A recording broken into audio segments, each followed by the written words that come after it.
Hello, I'm Danny the Heck. Welcome along to my YouTube Live. Today I've got an interesting outcome, for the use of a better word.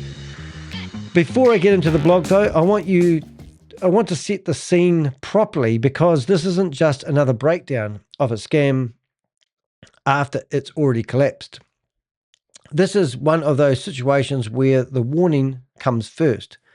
So let me take you back to September the 21st. I sent a formal email to the Orlando Economic Partnership Organization.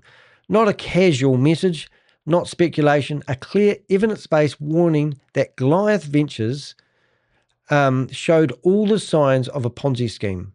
Fixed returns, no verifiable trading, questionable audits, and the usual pattern I've seen time and time again. Now, that email was received, but nothing happened. And what makes this even more important is that it wasn't just a private warning. It was also put on public record in a blog published just days later. So I started covering Goliath Ventures I started researching it on the 1st of September, and I started publishing content on the 3rd of December. And I think from memory, I think this would have been a few days after. It was actually on the 24th, because I know actually it was around about the same time. So on the 21st of September, I published a blog and also put a warning that this company was publicly promoting Goliath Ventures. Anyway, let's get back into it. I diverse. In a blog published just days later, well, there you go, answer my own questions, highlighting that they were listing Goliath Ventures as a top investor and effectively lending credibility to some stack up. Still nothing. Fast forward to now, and we've got a bankruptcy filing, a receiver identifying themselves, identifying evidence of a Ponzi scheme, and a court-approved settlement where $190,000 has been paid back, tied directly to a $200,000 payment Goliath made to that organization. So Goliath wanted to be a top investor, and they wanted to have a wee banner on the Orlando Economic Partnership website. And to do that, they gave them $200,000. So I wrote to them and said, that banner shouldn't be there. You're promoting a Ponzi scheme. Deaf ears. I didn't just send it to one individual. I sent it to 40 people in that company. Not one reply, which is a big deal. But even before, Christopher has been indicted for the alleged crime that they're saying he's committed, running a $328 million Ponzi scheme in Florida. Literally, they've given the money back. So that tells you a lot. They don't want anything to do with it, and they haven't given all the money back. They've only given $190,000 back, but I'll tell you why they've done that in the not too distant future. So we're going to go through this blog step by step, not just looking at what's happened at the end, but following the timeline from the warning to the silence, to the evidence, and finally to the money being clawed back. Because this isn't hindsight. This is what it looks like when the warning signs are there early and they get ignored anyway. Right, so now we're going to bring up the blog. If you are on my website and you want to support the work I do, I really do appreciate the donations that I do get. Recently, I've come up with some lovely guidebooks. So if you go to my website, theheck.com, you'll see that I've got these ebooks. You can click on those, and instead of just paying me $5 to say thanks for spending all this time researching things like Goliath Ventures, you can actually buy one of my guidebooks. They're very good, even if I may say so myself. We've got the Investment Scam Survival Guide. So if you are investing and looking at investing online, that's the book for you. Already invested? Your Exit and Damage Control Guide and the Red Flag Playbook. And the other one we've done is the Recovery Scam Survival Guide. So often people get scammed, and next minute there's somebody knocking on your door telling you that they can help get your money back. Anyway, so you can buy one of those guides, and that's cost you $5, and that helps support what I do. The other thing you can do is you can go to my website, and down the bottom here you've got Ko-Fi. And Ko-Fi allows you to be a monthly membership. So we have Scam Fighter per month, Digital Sleuth $10, $15, and I think I just recently made one of these $30 a month. So be a Venture for Life is $30 a month, and you literally can support me in the work I do. Anyway, that's enough for the sales pitch, but I obviously don't get enough money from my YouTube dollars to merit the time and energy that we put into the research that we're about to do. Now, if you are here for Goliath, if you are here for about Goliath, tomorrow I'll be doing another clawback about Matt Burke, which is really interesting. And then today we're going to be looking at Goliath Ventures Inc., the Orlando Economic Partnership, ignored warnings, 190K repayment. So we're going to have a look at that blog today and we'll do it together. And we'll get straight into it. Now, if you don't know anything about ChatGPT, it's friggin' brilliant. I've got commands that help me create images, and they're doing a good job lately. So the guy that's holding the money is actually Tim, and he is the person that runs the Orlando Economic Partnership. So you can check out his face on their website. The next thing is the Brinks trucks. Well, I used the Brinks truck because that's what Christopher was using to haul stuff out of his $8.5 million house a few months before he handed himself in the courts. And I didn't know quite what a Brinks truck was, but I thought I would use a Brinks truck to give back $190,000 to the receivers for Goliath Ventures. Now, the good thing about the $190,000, that's another individual, two individuals who may have invested $100,000 may be getting some of their money back. So it is worth putting a proof of claim in. I think to date, we're up to about 230 people have actually put a proof of claim in. And that means that you can be with your hand up saying that I invested in Goliath Ventures and I lost all my money, and the receivers will help get their money back. Now, there's lots of stuff happening behind the scenes, which I'm getting privy to, which is quite nice. And they are going back to a lot of the charities that have and organizations that have benefited financially, and they're getting that money back first. So as we said along the way, clawbacks is what is happening right now. I think you have reached out to me actually, mate, so that's okay. Right. I just need more proof that you weren't really associated with the scam. And yes, please reach out to me via email, danny@theheck.com. My phone number's on the website as well, and you can contact me via WhatsApp. But let's get into this because I think this is important. A blog. Let's see if we can make it bigger so you guys can see it. Right. I warned them in writing before the collapse and they did not act. You know, that's a real big thing for me. I'm dyslexic, as you know. I do love ChatGPT. I was literally writing to a judge this morning and I'm using ChatGPT to make sure I'm being polite and cordial. So when I write these letters to these organizations, they're pretty solid letters. And I'm going to show you the letter I actually wrote to the Orlando Economic Partnership Company, which represents all the businesses in Orlando, which is a big deal.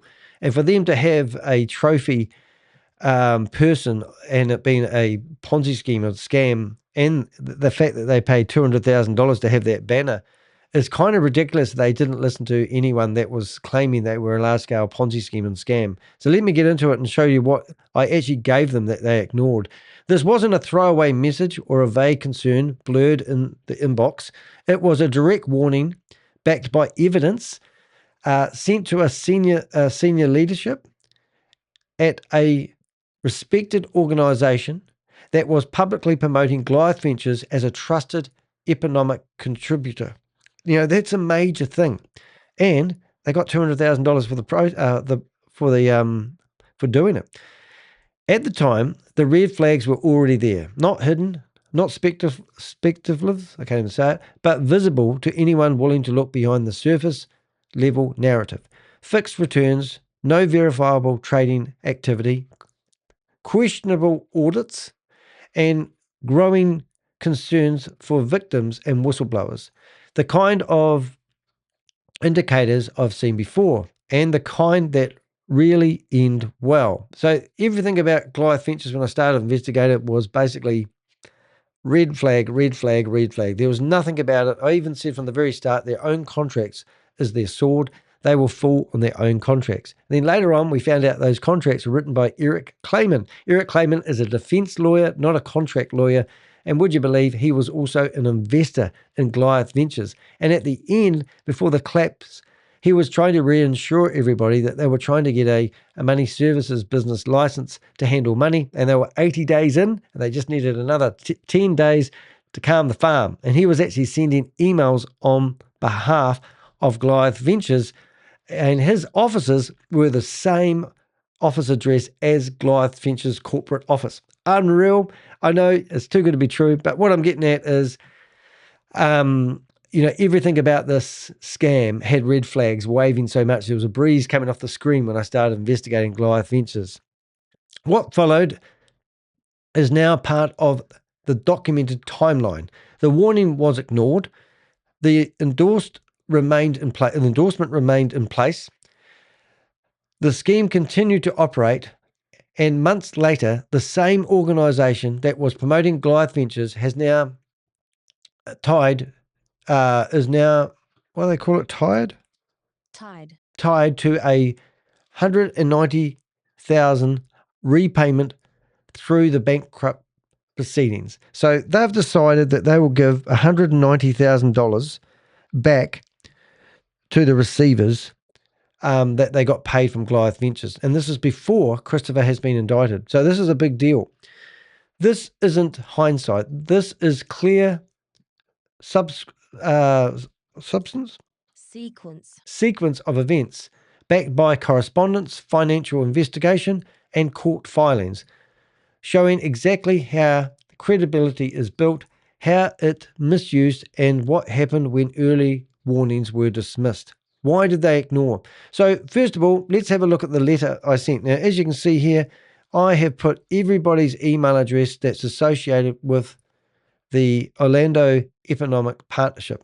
And you can see all the people I sent this to. Now, only one of those email addresses bounced back, and that one email address that bounced back was a lady who didn't have an email on the website.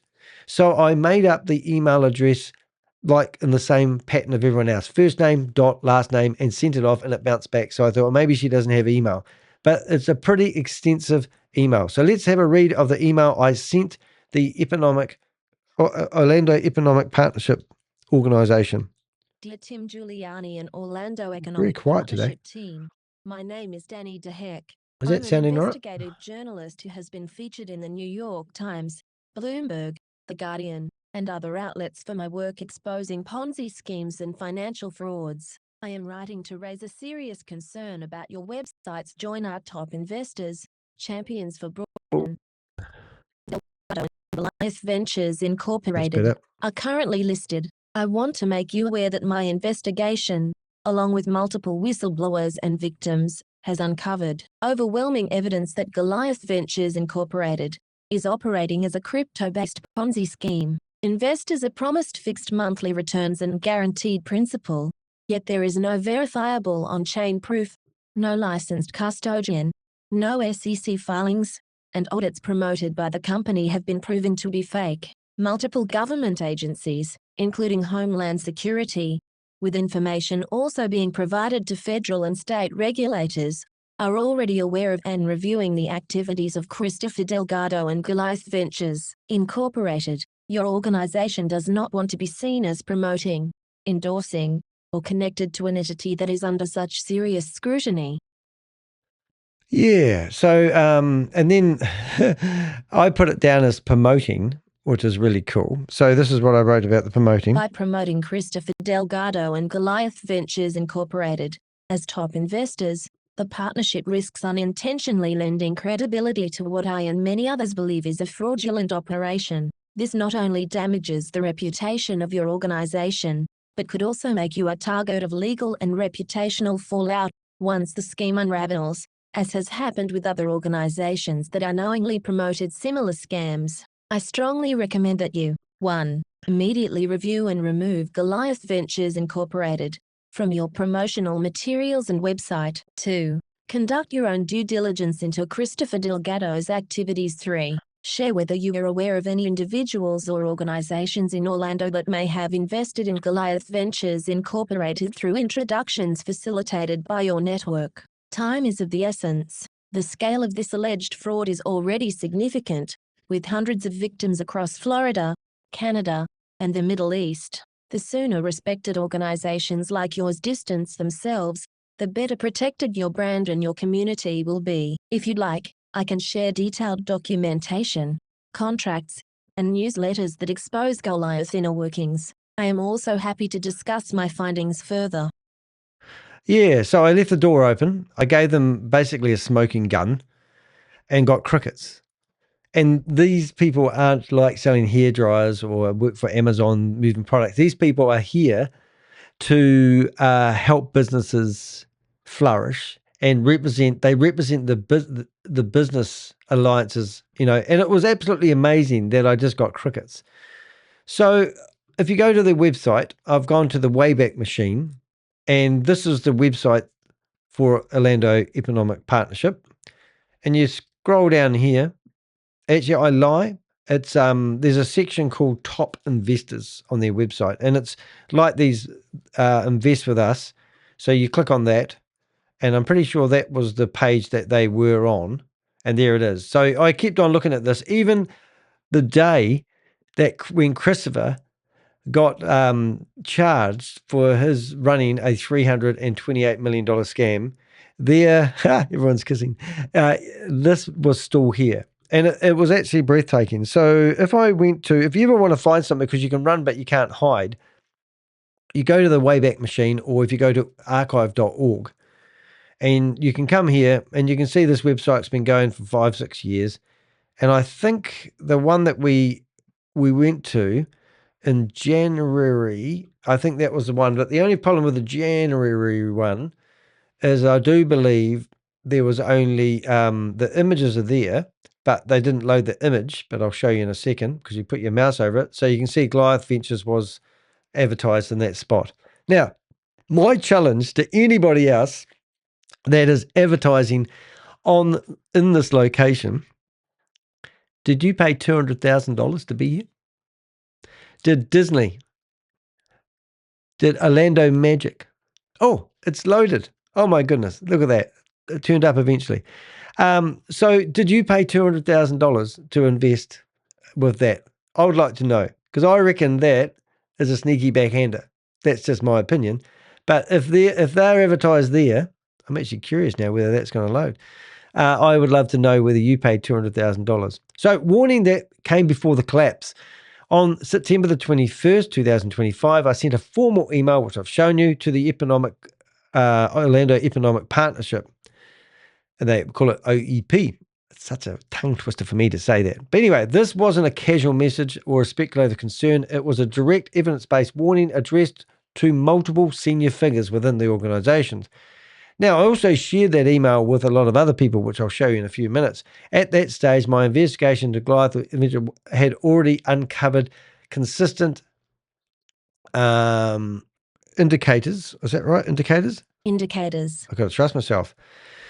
Of the classic style Ponzi structure that the company is running. And I've heard hopefully we've got some really good stuff coming out. We've just got somebody who is in the inner circle of Goliath Ventures who's been corresponding with me over the last couple of days. And they have told me some amazing stuff.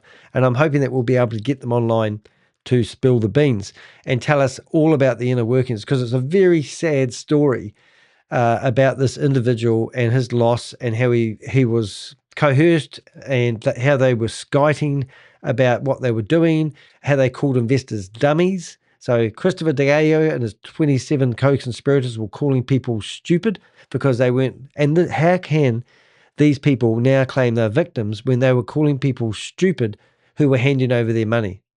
They knew exactly what they're doing. That's why we need to see more lawsuits about the co-conspirators, people like Matt Burke and all this sort of carry on. But anyway, I diverse. Let's get back on. So uncover indicators of classic Ponzi scheme structures.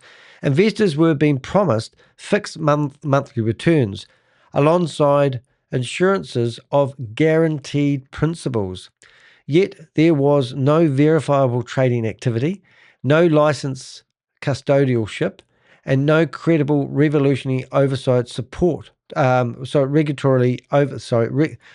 credible regulatory oversight support for those claims. The email laid this out clearly. I explained that the operation lacked on-chain transparency, meaning everything they say they were doing with the liquidity pools, there's no proof. that audits were being provided were actually unreliable. The audits they were providing were unreliable. For example, Matt Burke was an independent brought in to do an audit, and he's a nobody. He was a parish at a church, for goodness sake, which we'll talk about tomorrow.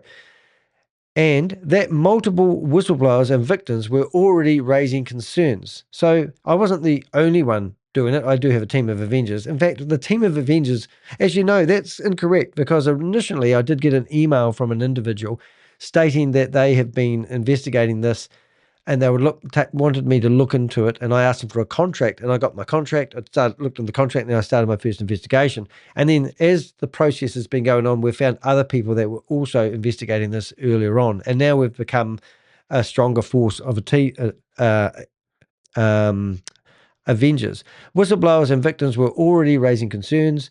I also made it known that government agencies were aware of the situation. So literally on the 1st of September, I actually contacted Homeland Security and told them that I have started an investigation, and I believe this is a large-scale Ponzi scheme and scam, and here it is.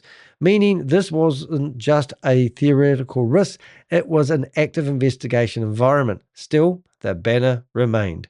We still had this on their website, encouraging people to invest. Now, you might think, oh, everyone knew it was collapsing in September. Well, you're wrong. I've probably got maybe 10 people I know of that investigated. If you are willing to share it in the chat room, tell us, but at least 10 people had invested after September. Most importantly, I warned them about their role of amplifying credibility by listing Goliath Ventures as a top investor and a champion for broad-based prosperity. I mean, look at this. These are people champion for, was it broad? Am I saying that right? Champions for broad-based prosperity registered sign. Yeah, broad-based prosperity. Meaning if you're associated with these companies, I assume that you're going to prosper. How did that work out? They were not just hosting a name, they were endorsing its publicly. That endorsement carried weight, especially for everyday investors who relied on trust. Why does they use such words? I don't know. Institution to filter the risk. So you would expect, like we've got people who said, I saw them advertising here. I saw them giving away money here in charities. We thought everyone did their due diligence. It endorses bad behavior. The full email is documented here, which is not. I've done that. Oh, I didn't realize I did that. Anyway, I'm going to fix that. Well, it is here, but it's not there. I'm just going to go down there. What's this? I love doing my homework while I'm teaching, if there's a use for a better word. It is not here. The full email is documented above above.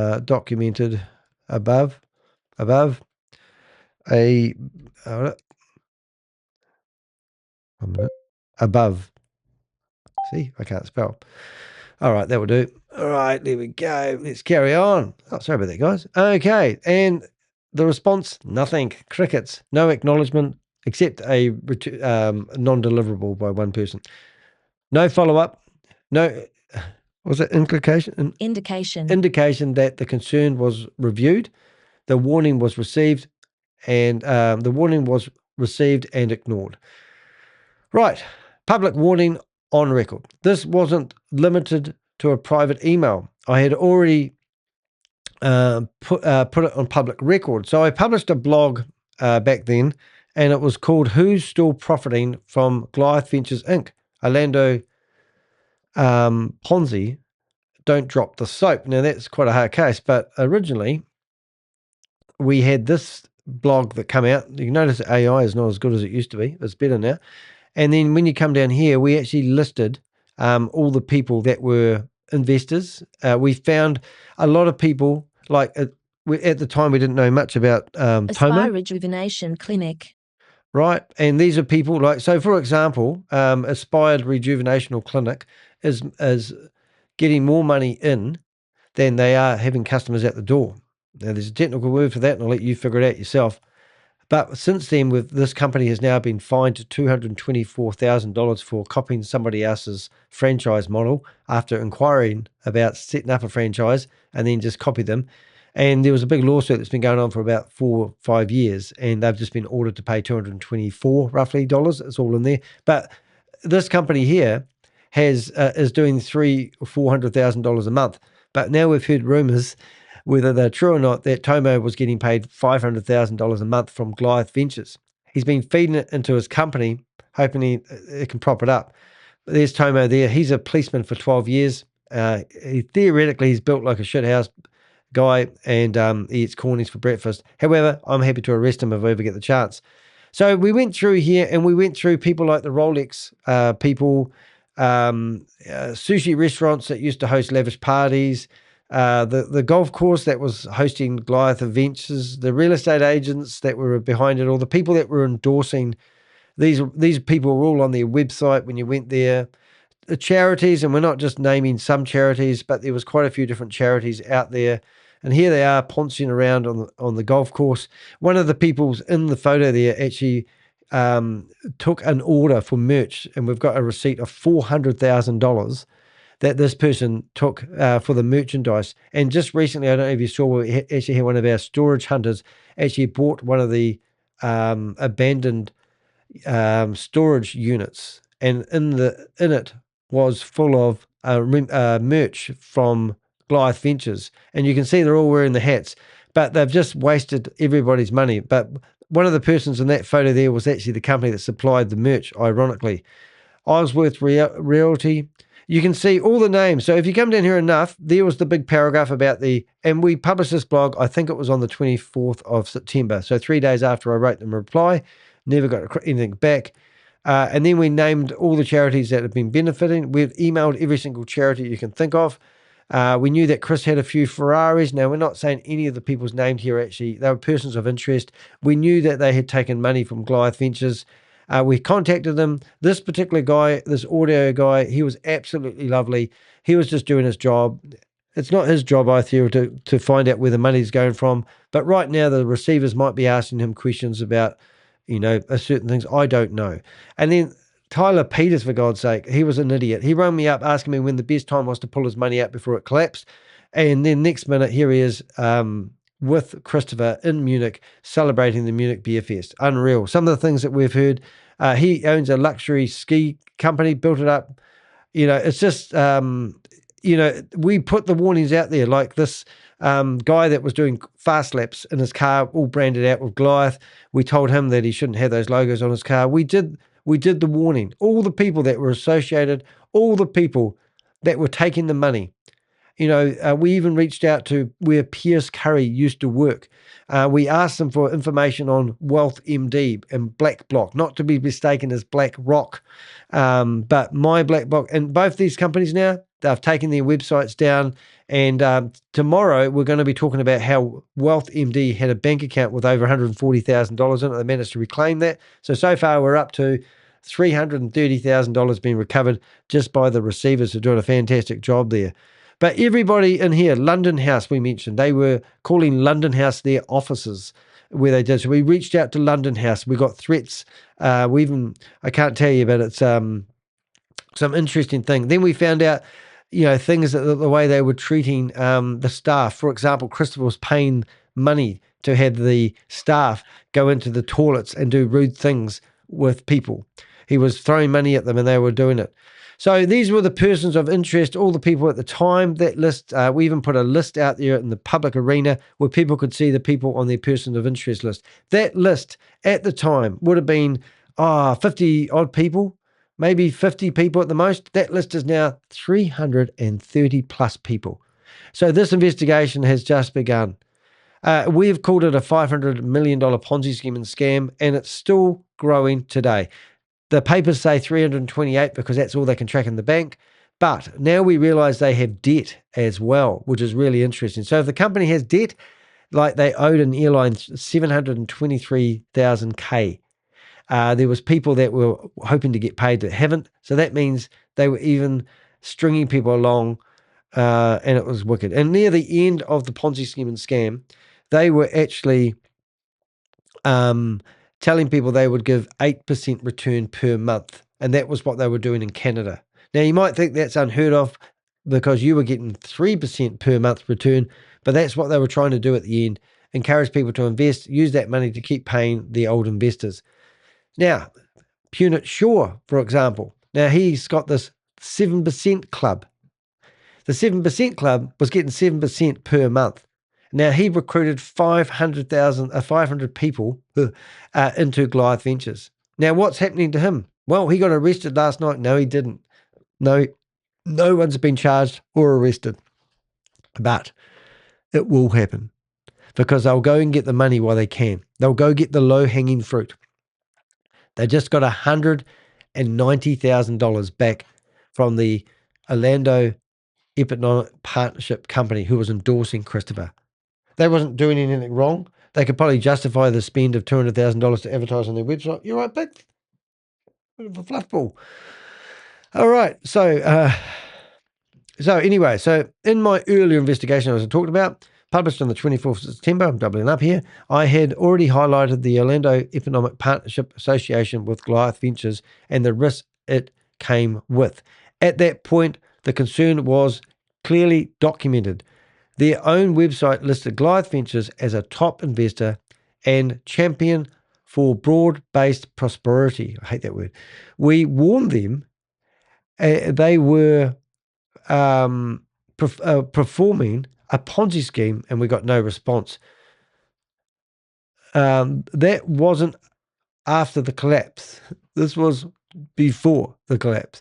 It was published in real time, just days after the email warning was sent, before the arrest, before the bankrupt proceedings, and before the wider public understood what was unfolding. And you remember, from my perspective, I'm talking to federal agents and I'm telling them, I'll just get rid of you again, mate. Just stop adding yourself, mate, because I'm just going to remove you. Now, I don't remove comments normally, but we've got, what's his name? His name is Jonathan Mason, and he's in the chat room trying to say that there's $1 billion worth of crypto locked up, and Christopher's just holding back, paying out people and putting them through hell and back in the meantime. He's got proof of the wallets, he says. But don't worry, we've already put a email. Oh, that's what we need to do with that new email address we've got. Now, there was a receivers letter meeting the other day, and we actually have got that, all the questions. We weren't allowed to broadcast the meeting, so we won't. But we will give you a summary of what actually happened in that meeting so you can actually see if there's any hope out there. That distinction matters because it shows the warning wasn't isolated. It was blurred. It wasn't missed. It was both direct and public. So that's really cool. Right, what have we got? Public credibility. Hold up, I'm just got to do something here while I'm there before we lose that. Excuse me for coughing. Public credibility versus private reality. While that warning sat unanswered, the Orlando Economic Partnership continued to present Goliath Ventures as a credible, high-level contributor to the local community. At the time, most people viewing that listing would have had no reason to question it. The branding was polished. The message highlighted the economic growth narratives and the presence of a recognized organization like OEP created a layer of trust that most investors could think that didn't think to challenge. I mean, you've got Walt Disney there. I mean, I sort of kind of like want to go back there. Oh, my black book. Oh, my black book's back online again as an empty WordPress site. That's interesting. Right. So here, this organization is pretty impressive. This is the business hub. And when you come down, why become an investor? See your impact in action. When you become an investor, you play a direct role in propelling economic and community development towards the Orlando region. But did you know your contribution can directly benefit you too? As an investor, you can increase your brand's awareness, strengthen Orlando economy, see your impact on the region economic growth firsthand, access exclusive regional data. Well, maybe they were facilitating the leads he was generating. Elevate your public perception, and then build partnership with local community and business leaders. Oh, no wonder they wanted to be associated with that. As a business professional in Orlando region, you know that our regional success directly impacts your bottom line, how much profit you make, and can create new opportunities for you. That's why becoming an investor is invaluable. Are you ready to invest in the future? I would love to know. So when you look at these companies here, you've got Disney advertising next to Goliath Ventures. It's kind of ironic though, isn't it? That this company did that. Well, is it more ironic that they never even replied to my email? That wasn't visible then. That wasn't visible then, but it's now confirmed that this credibility was not organic. What am I saying here, Danny? I'm not reading this like a 2-year-old. There's nothing wrong with being a 2-year-old, but I'm going to get my flow back and see where I'm at. At the time, most people viewing that listing would have had no reason to question it. The branding was polished, the messaging aligned with economic growth narratives, and the presence of a recognized organization like OEP created a layer of trust that most investors wouldn't think to challenge. What wasn't visible then, but is now confirmed, is that this credibility was not organic. Yeah, it wasn't organic. Through the bankrupt proceedings, it had been established that Goliath Ventures paid $200,000 for a top-tier membership with OMP. $200,000 to have that there. That's incredible. Of your money, by the way. That detail changes the context entirely. This wasn't simply recognition based on merit. It was a financial transaction that secured visibility and perceived legitimacy. In other words, credibility was being brought, not earned. This is a pattern I've seen repeatedly with these type of operations. They're always doing sponsored content on the internet to make you build that trust, because these organizations thrive on trust. When the underlying business model cannot stand up to scrutiny, resources are often redirected into external validation, affiliations, membership, partnership, anything that signals trust to outsiders. And for those people whose signals, and for most people, those signals actually worked, which is pretty amazing. Now, I'm just going to have a look in the chat room here. The chat room's doing pretty cool. A couple of bit of housework here. If now we've removed a person that was posting in the chat room. As I said, it's Jonathan Mason trying to tell everyone there's $1 billion worth of crypto locked up, and he's still believing Christopher, and that he's not a scammer, and everything will come to light, and Christopher's going to be set free, and there was no scam happening, and everyone's just got it wrong. Anyway, if Jonathan, like I say to you always, you are welcome to come on the live. I've just put Join Danny De Heck on stage, and you are more than welcome to come on here and speak, but you don't, do you? No, you don't like being on the camera. So if you want to come here and voice your concerns and prove that you're not Jonathan Mason, you're more than welcome. I'm just putting the interview window on, and I haven't got it on, but you are welcome to. Now, my WhatsApp did get attacked today. I've received about 20 messages from people on WhatsApp saying, "Hi, Danny." What are they saying? Danny De Heck.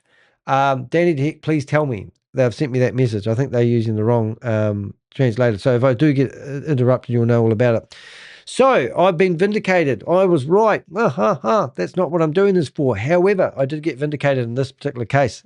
We had a reporter reach out to me. Gabriel Russin. Gabriel Russin. Thank you very much for listening to me and publishing the truth about what's happened. The media catches up, but too late to prevent the damage. So it was actually recently, March the 20th, 2026, the situation entered the public domain through a media report. Now, why would that be, do you reckon? Well, this was actually quite good because this was actually published before, in my opinion, I think, there was no court filings. So this person was doing an investigation simply on the email I sent. And she said, and it took a couple of weeks to get It took a couple of weeks to actually get the appointment with Gabriel, but we finished up getting there in the end. So I'm absolutely proud as punch to actually be in here. So this was the article that was published on, was it Orlando Politics? And I think it's worth reading. Orlando Economic Partnership ignored warning about Goliath venture, investigative journal says. Isn't that awesome? So here we go. Accolades to me. The Orlando Economic Partnership says it was misled by Christopher Delgado. 5 months before Christopher Delgado was arrested over allegations he was running a $328 million Ponzi scheme, the Orlando Economic Partnership received a warning that its investment from Delgado raised red flags. The alert came from Danny DeHeck, an investigative journalist from New Zealand. I am writing to raise a serious concern about your website's Join Our Top Investors, Champions for Broad-Based Prosperity registered sign section, where Christopher Delgado and Goliath Ventures Incorporated are currently listed, DeHeck wrote in a September 21, 2025, email to the Orlando Economic Partnership. I want to make you aware that my investigation, along with multiple whistleblowers and victims, has uncovered overwhelming evidence that Goliath Ventures Incorporated is operating as a crypto-based Ponzi scheme. He continued his warning in the email. And I did. Deaf By ears. promoting Christopher Delgado and Goliath Ventures Incorporated as top investors, the partnership risks unintentionally lending credibility to what I and many others believe is a fraudulent operation. This not only damages the reputation of your organization, but could also make you a target of legal and reputational fallout once the scheme unravels, as has happened with other organizations that unknowingly promoted similar scams. Yes, is the email from DeHeck, which is me. We went to the Orlando Economic Partnership, CEO, Tim, and I don't know how to say your last name, Tim, but we've got you carrying bags of money back into the bricks truck. I'm Giuliani and was CC''D to 37 other employees at the organization focused on recruiting new business to Central Florida. Yeah, that then came the silence. No one had actually contacted me. It's Neither incredible. Giuliani nor anybody else wrote back, said DeHeck, who shared a copy of his email with Florida Politics. Nobody reached out with any questions about DeHeck's investigation or voiced any concerns, said DeHeck, who focuses on uncovering Ponzi schemes and scams. I'm certainly focused. I'm upset with the Orlando Economic Partnership people, DeHeck said. They just ignored it. I'm not a nobody, he added. I've been featured in a 2-page printed edition of the New York Times. I've been in the Guardian newspaper. I've helped them publish 14 articles about one of the scams that I busted, a $1.9 billion scam. I've been in a mini documentary with Bloomberg. Yeah, I'm not nobody. So that was quite cool that they actually published what I said, which is really cool. A day after DeHeck's warning email to the Orlando Economic Partnership, Delgado sued DeHeck for defamation in Orange Circuit Court. Yeah. He also offered me $150,000 if I took down my videos and wrote a Dear John letter and told him who was bankrolling me. And then they hired private investigators to fly down from Auckland, which is 1,100 kilometres away, staked out my neighbourhood so they could find out where I live, because I live in a pretty secret location, and then knocked on my door and wanted to offer me a better deal. Funny enough, that court case got, they stopped it shortly after the Christopher being charged. With no inside knowledge, no first-hand information, and no evidence beyond publicly available marketing materials, DeHeck published and promoted in a dizzying number of online posts, articles, and videos proclaiming Goliath was a fraud, the Goliath Ventures lawsuit said. We're probably up to about 40 videos now. DeHeck has gone beyond words and actively contacted Goliath's partners, investors, donees, and other persons to cause these persons to disassociate with Goliath. The real-life consequences of DeHeck's actions have caused Goliath millions of dollars. It has, I'm sure. I brought the company Everything down. changed in February, when Delgado was arrested on money laundering and wire fraud charges. Yeah. So, yeah, that's right. So everything did change. Goliath Ventures immediately dismissed its defamation lawsuit against DeHeck, No and shit. the Orlando Economic Partnership quietly scrubbed Goliath from its website. It appeared Delgado had given the partnership at least $200,000. Goliath was marked as an investor in the same category as Disney, the Orlando Magic, and the University of Central Florida. You got to give it to Christo, eh? We were contacted after Goliath became a member by the independent New Zealand blogger, Danny DeHeck, which caused us to pose questions to Goliath. We were subsequently misled with the responses, as were many other community organizations and investors who did their own due diligence, said Orlando Economic Partnership Senior Vice President of Marketing and Communications Laureen Martinez in a statement Friday. They were misled. I mean, it is actually, like I'm just literally dealing with government departments and judges just this morning with correspondence, and it's just gutting that these guys just do nothing. Martinez did not respond to follow-up questions about what Orlando Economic Partnership asked Delgado and what Delgado told them. What due diligence did they do before they took $200,000 off somebody to put a banner on their website, for God's sake?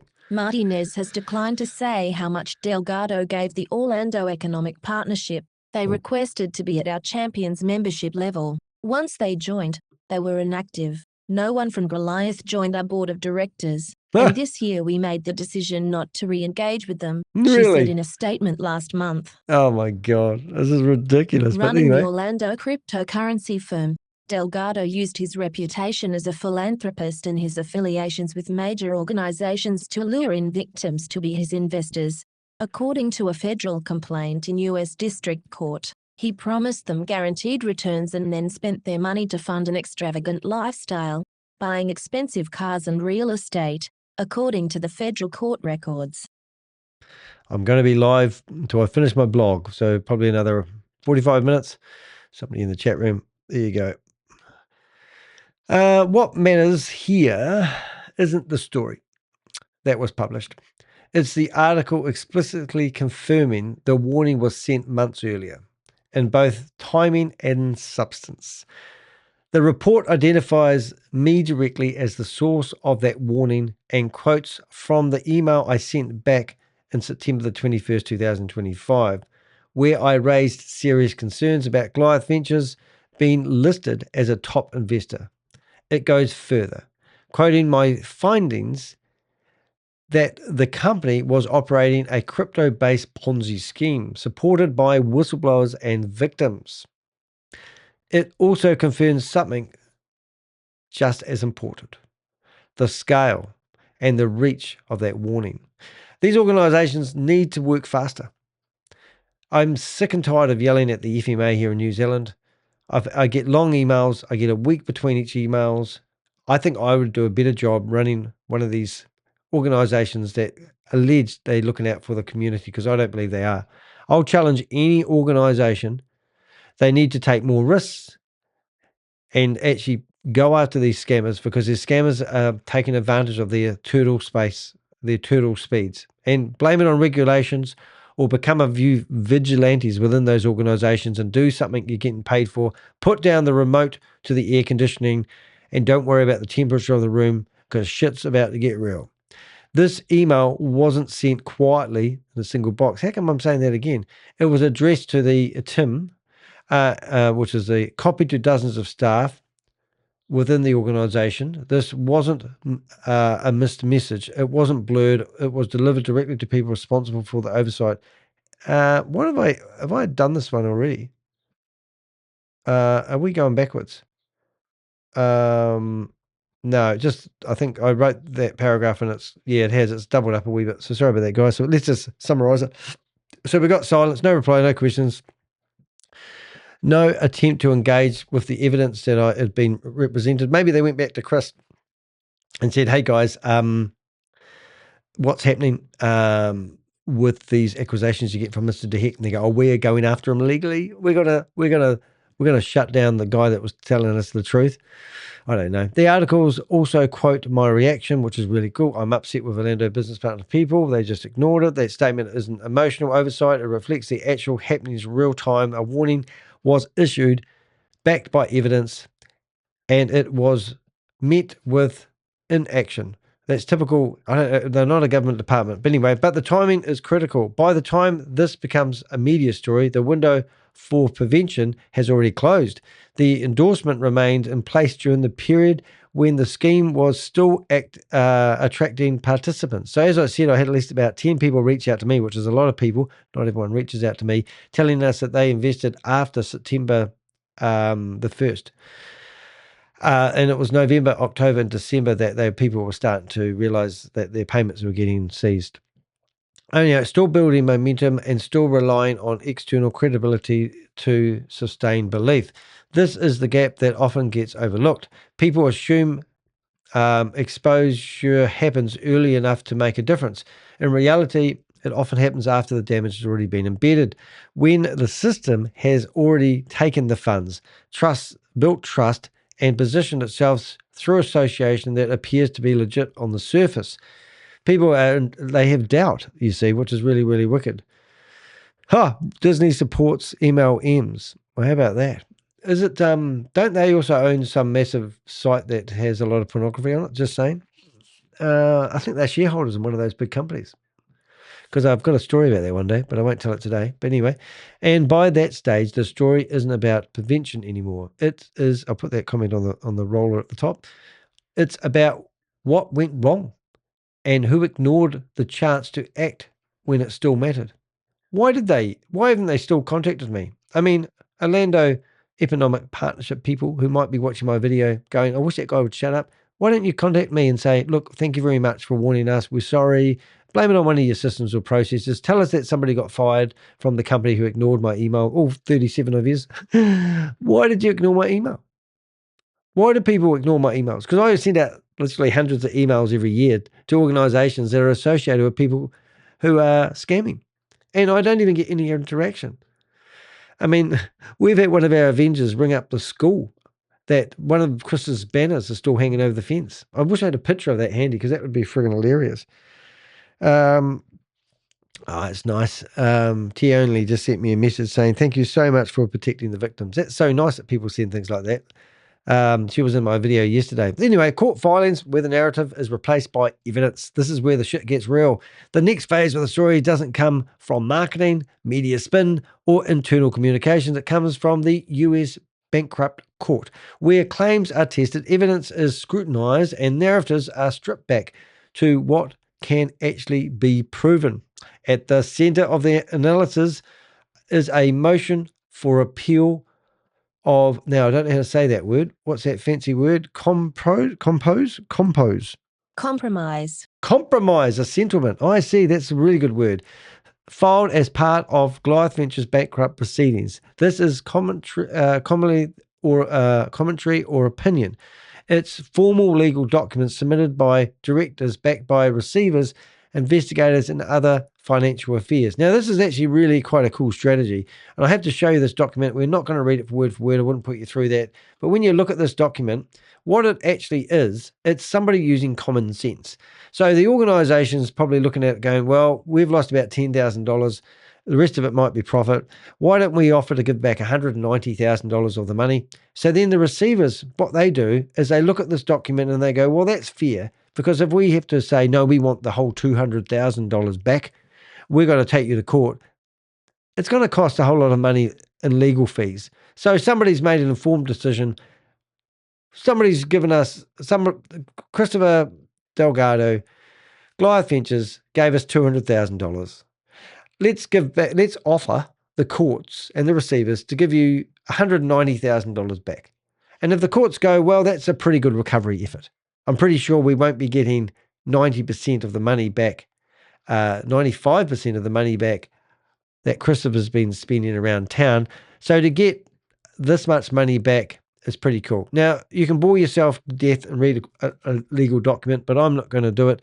But it's there for you to download. We have access to all the legal documents that we need. We even received, I shouldn't really say this here, but we actually received the notice of Christopher being indicted before Homeland Security. Because they rang me up and they go, oh, I've got some good news for you, Dan. And I go, oh, yeah, tell me something I don't know. And they said, well, Christopher's been charged for running the Ponzi scheme. And they said, but we just want to know one thing. And I said, what's that? How did you get that document before we did? And I go, no way. I said, I know people, but if I told you, I'd have to shoot you. That's what I literally said. So it's quite funny. I'm just doing some housework here again, guys. You know those full stops? That got little spaces on them, and I don't like them. I like everything just right. So there we go. Let's see if we've got all of them. No, there's one more there.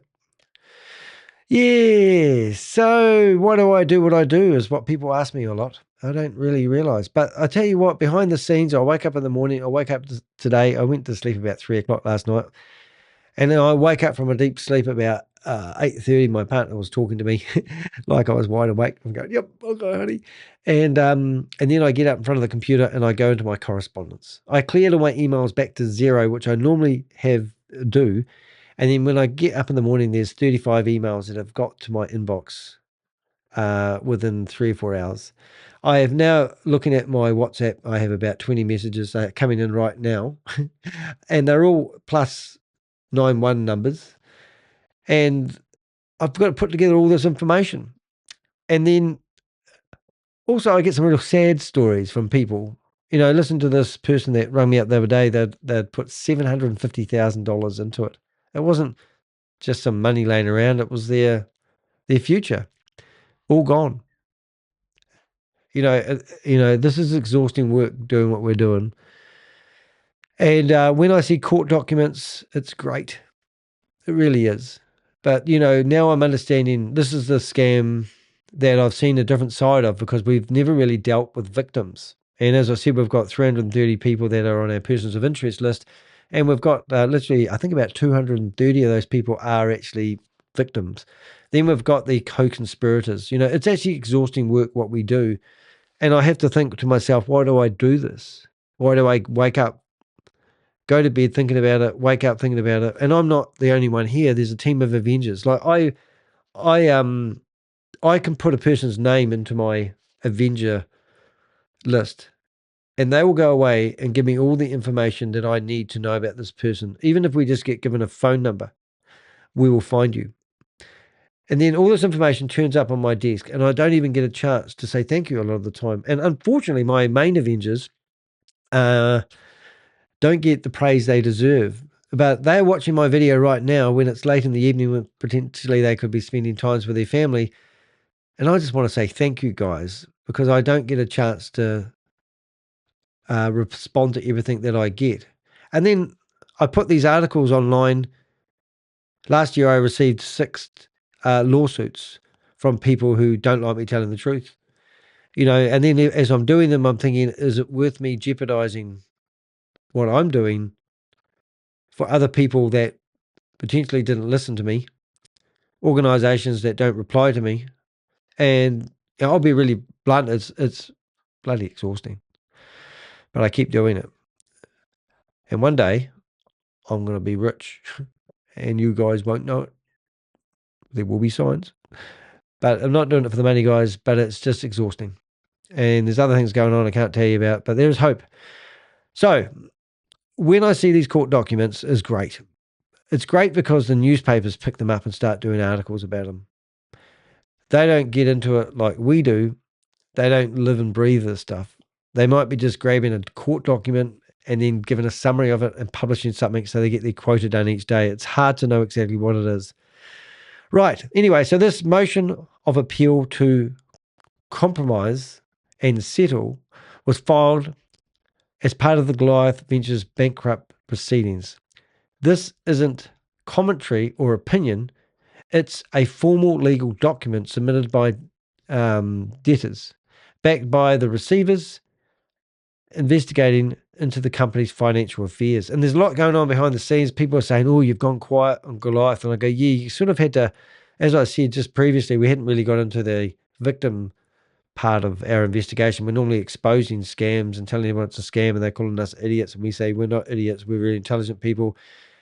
But when it comes to the victims wanting to talk to us and asking for direction on what lawyer should I use, what's going to happen now, we don't always know the answers to it. But this has been a really interesting one because I've learned how the system works. Lawyers do play a big role in a lot of this stuff. And I do believe that a lot of them are actually use of a better word, profiting by when these scams fall over. And it's interesting. We're getting more educated is what I'm trying to say. This is where the tone of the entire story changes. According to the filing, the receiver appointed to take control of the company and investigate its operations states that he quickly identified meaningful evidence that a Ponzi scheme was perpetrated through Goliath Ventures. That not a casual observation. No shit, Sherlock.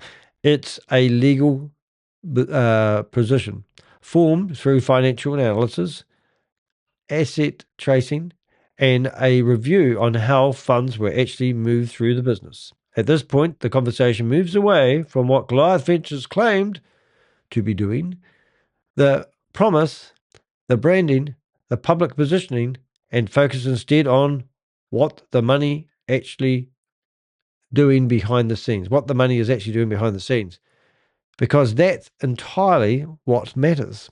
That's where they always say, follow the money. And it's quite exciting watching them, let's just say, squeak back people's money.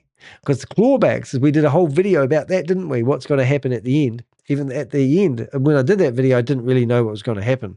In any suspected Ponzi structure, the key question isn't how convincing the story sounds, it's whether there is real, verifiable economic activity supporting the returns being promised.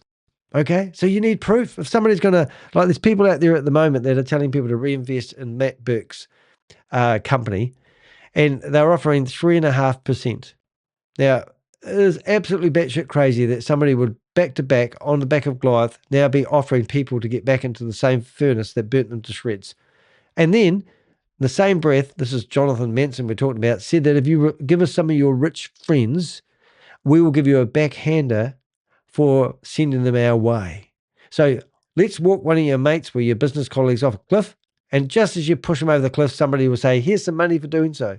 That's exactly what Jonathan Mason said in the video and the voice recording, which I'd love you to hear, but not today. Anyway, verifiable, blah, blah, blah, and when a receiver steps in and identifies evidence of Ponzi scheme, it means that distinction has already been tested against the available financial data. So they've got the data there, Jonathan. They've got this information and they're acting on it. And you're still sitting here saying there's a $1 billion worth of crypto tied up in 6 different crypto wallets that you have seen, but Christopher's sitting there saying nothing. This is the point where belief goes away to documentation. And once you research that stage, the narrative is no longer controlled by the promoters, the marketing, or even the critics. It is controlled by the paper trail. Following the money, the $200,000 transfer. One of the key findings in the filing is identifying the $200,000 transfer made on August 2025. Wonder who invested then. We're thinking, well, I bet that was my money. To the Orlando Economic Partnership. This is the same organisation that had been formally warned months early by me. The payment is described in filing as membership fee, tied to Goliath Ventures securing its highest level of involvement into the organisation. It's going to be at the front of the boardroom. Chris is going to be running it. On the surface, that may appear routine, a company paying for access, visibility, and association. But when viewed in context of the receiver's finding, it takes a very different meaning, because this is the point where the illusion starts to break down. If investors' funds are being directed towards membership positioning, public visibility, and organizational affiliation, those funds are not being deployed into revenue-generating activity. They are being used to manufacture credibility. That distinction matters because in a legitimate business, capital is typically allocated. Wish it wasn't that word. Can't pronounce it. Towards operations that produce returns. So normally when you get $200,000 worth of company money and you give it to somebody, you do expect that to be an investment for returns. Trading services trading, services, infrastructure, or measurable economic output. How much money were they prepared? Like, I'm going to give the Orlando Economic Partnership $200,000. It should return us at least $600,000 worth of revenue. Here, the money is being redirected towards external validation, creating the appearance of legitimacy rather than the substance of it. Now, due diligence comes to mind when I hear about this Orlando Economic Partnership people. Why didn't they do due diligence? Why didn't they even stop, roll, and think when they saw my letter? Didn't that raise some flags? The filing goes further. Nothing that there, so the filing goes further, noting that there was no meaningful interaction between the parties beyond the transfer. So it was literally, oh, I want to be associated, stick our logo on your website, see ya. That detail is critical. It reinforces that this was wasn't an active partnership, a collaborative project, or an ongoing commercial relationship. It was a one-way transactions where funds moved out of the system in exchange for visibility and perceived credibility. Nothing more. It's easy peasy, lemon squeezy. Put us on there, make us look good, endorse our bad behavior. And when you step back, the pattern is consistent with what we've seen time and time again in these type of schemes. It's not another day in the rodeo for Danny, just another day in the office, I should say. Money doesn't disappear, it gets repurposed. Let's see. Receivers is about to get all the books soon. So is that good? The receivers, now we've got a comment. The receivers is about to get all the books soon, including crypto wallets. We'll see, won't they? Yeah, well, the funny thing is, we have actually got all the crypto wallets. We actually provided them to the investigators. I've had meetings with the CFTC. Yes, the what do they call them? The defense attorneys, the government defense attorneys. We had a meeting with my Avengers. We did a Microsoft Teams meeting, and we handed over a lot of evidence and a lot of crypto wallet addresses. And also, Vic, we wouldn't mind getting a copy just to verify that they are the same ones that we have got, because all depends on how long. We often ask people how long have they been invested for, because we went back 18 months, 2 years ago sort of stuff, and we got some crypto wallets there. We did find some really interesting things. We were trying to find a connection at one time to Luminous Bank. We smelt a rat. We smelt smoke. We couldn't find the fire. And I remember now we've got, I think we've got 3 contracts where we can see money had been paid into Luminous Bank. The reason why we suspected Luminous Bank, because we were shutting down their banks left, right, and centre. Well, we weren't. We were telling those banks.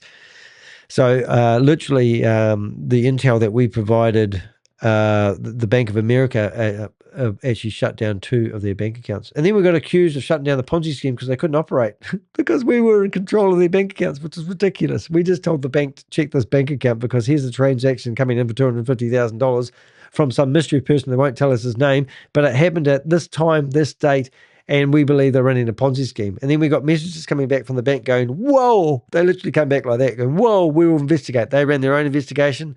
They found out that the company was a shocker, and they froze their bank account. And that was the second Bank of America account they froze. I think they said there was $100 million worth of transactions, but now we've seen the documents from where the money's gone. There was, I think, $79,000 was probably the bank account that we did the best job at shutting down. And then there was a few $100,000 in another bank account. But collectively, I think they had $1.5 million to do with something to do with crypto, maybe 15 million. I've forgotten all the figures, but the good thing about it, they've tracked all the money they can. And any other crypto. What we are on the hunt for, though, is we believe a lot of these Goliath guys have got their own crypto wallet addresses, and they probably may even put them on hard wallets. Who knows? We want to find out where the money went. So every transaction is going to be sorted. All the distributed money, where's it gone? The blockchain don't lie. Anyway, I diverse. To get repurposed, we are often into the very mechanics that keep the illusion alive for longer than it should have. Now, I think we doubled up on that. But anyway, the legal framework, how the system is unwound. Since, what have we got? Since a Ponzi Once a Ponzi structure is identified, the legal process shifts from exposure to recovery. And this is the fun part in a way, because we can start now. Now, there was an email address, and this is why we're going to do a blog about the summary of what actually happened in the meeting that they had a couple of days ago or last night, is because they gave us an email address.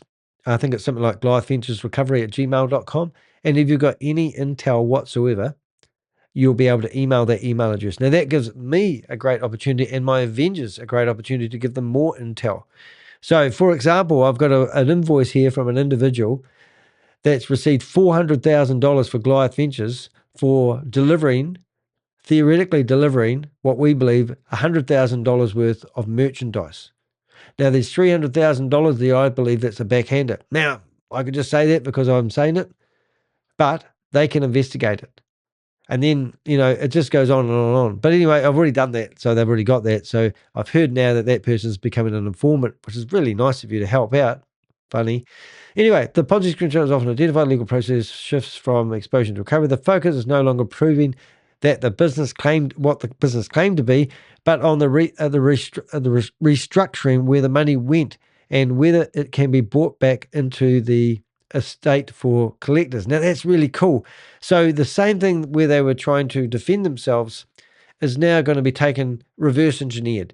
They're going to be following the money. And it's so real cool when that happens. So any business that may have been benefited. So, for example, Chris's girlfriend, theoretically, $1 million spent on her in 12 months. All those handbags, they're off to eBay. But what I'm getting at is they can find that expenditure. All the Rolexes. Now, Chris has claimed he only had 18 Rolex watches. We've been told that they believe it could be 50 or 100 Rolex watches that he has managed to accumulate. Now, it was meant to be two $850,000 sports cars, which if I was a sport junkie, I would know what cars they were in Dubai. There's also a black Ferrari in Dubai. There's meant to be an apartment that he had and another premises that he had in Dubai. So they're meant to be getting that money back. Who knows? Anyway, in this case, the filing outlines that $200,000 was transferred, may be subject to avoidance under fraudulent transferred laws, supported by what was commonly referred to as the Ponzi presumption. This is a critical legal doctrine. Am I saying that right? Doctrine. Oh my God! When they mention doctrine, I have flashbacks of cults, because it reframes how transactions are interpreted once the scheme has been established. Under this framework, if a business is operating as a Ponzi scheme, then transfers made during that period are presumed to have been made with intent to defraud creditors. Ooh, the receivers can pursue recovery for those funds. Okay, fair enough. That's cool. This applies even when the recipients was not directly involved in the underlying scheme. Ooh, so basically what that means, you're guilty by association. Well, you're not guilty by association, but you may be guilty of receiving monies from something for doing a job like decking out let's say remodeling the house. Matt Burke spent $1 million remodeling his house recently. So does that builder have it all clawed back? Well, it would be sort of unfair, really, wouldn't it? Because the builder spent the money doing the job. But I don't know. I mean, you can't take some things back, right? You can't bankrupt a builder because he worked for a person and didn't do his due diligence. As long as he was getting paid along the way, you'd think that would be all fair game. However, there must be some cases, which we were trying to highlight, and I maybe explained it a wee bit wrong, where they think it's a wise idea just to give the money back. Like, the presumption is powerful. It is effectively shifts the analyst away from intent in each individual transaction and towards the overall structure of the operation itself. In the case of the Orlando Economic Partnerships, likely position is one of good faith. Now, they're probably, should we keep that money? Should we be associated with all this bad stuff? Should we just give the money back? Yeah, let's just give the money back. That's good on them. Wish they wrote to my emails. Maybe if they did write to my emails, they could have just given that money back before it got to this stage. Just saying. That's the payment. That the payment was accepted without knowledge or wrongdoing Okay, so as long as they took that money and they said to myself with their hand on their heart, I did not know Goliath Ventures was running a scam. But Goliath Ventures come along, Christopher turns up in his DeLorean, and he's wearing a suit that sparkles, and he's got his $400 million glasses on and his $2 billion watch on his wrist, and he comes in there and he says to you guys, I just want to be on your homepage of your website. I'm willing to pay $200,000, and then I'm going to walk away, and you'll never see me again. You have nothing to do with that. And they said, we do not think this guy looks scammy at all. He looks quite legitimate to me, and he did take us for a few quick laps around the corner in his Ferrari. Who knows? But what I'm getting at is the fact if they took that money, not knowing that Christopher was a scammer, not looking, because there is another thing out there which I'll mention while I'm on my soapbox, and that's willful blindness. I think I'm saying that right. Willful blindness. If not, Susie will correct me. But anyway, what I'm getting at is there is a possibility. There is a possibility they had no idea what he was doing and just took $200,000 and put a banner on their website. And that's probably the case. And just to be sure, let's get the money back. Anyway, in the ordinary course of business and in exchange for membership benefits, which he never really seemed to participate in, anyway, let's not diverse, that is a standard and legally recognized defense in these situations. So we were not, we had no knowledge of any wrongdoing. I'm going to give you the money back. But the state raises an equally important counterpoint. So here we go. So now that's their argument. They're out there in the judge and they can get a judge. We knew nothing about this guy and his flash clothes and his super duper underpants. We just took the money. All right. A payment of this nature for membership, visibility, and affiliation may not constitute reasonably equivalent value. Yeah. So if that membership, so that's what I'm sort of getting at here, guys. These other people that are on this website here, did they pay $200,000? And is it a ridiculous amount of money that somebody received for an advert? That's what I reckon they want to investigate. Was it of good value? What other people paying that? Is that the going rate for an advert, or to be a top tier leadership and get the endorsement from an economic organization? In return, particularly when viewed against the interest of creditors who ultimately funded the transactions. Yeah. So where did the money come from? Follow the money. Where did Christopher get the $200,000? Well, that came from Bob, who just invested us down the road. Could be using his money to sustain our business, and we'll just pay him back somebody else's money to give him the illusion that he's doing, what do they call it? Liquidity pool trading. Oh, he'll never know. Oh, we'll take a long time to figure it out. Okay, and that's where the legal tension sits between good faith receipts on one hand, and on the other hand, the reality of tangible recoverable value may not be provided in exchange for the funds. Now, that did not come out right, and I really do want to say it right because sometimes it just doesn't flow with Danny. Between good faith receipt on one hand, and on the other, the reality that tangible, recoverable value may not have been provided in exchange for the funds. Susie's got an address. I'll have a look at that in a minute. It's a tension that sits at the heart of many recovery actions in Ponzi cases, and one that ultimately determines whether money stays where it landed or is pulled back into a state for redistribution. Right, so my take on it, I want to give them my opinion.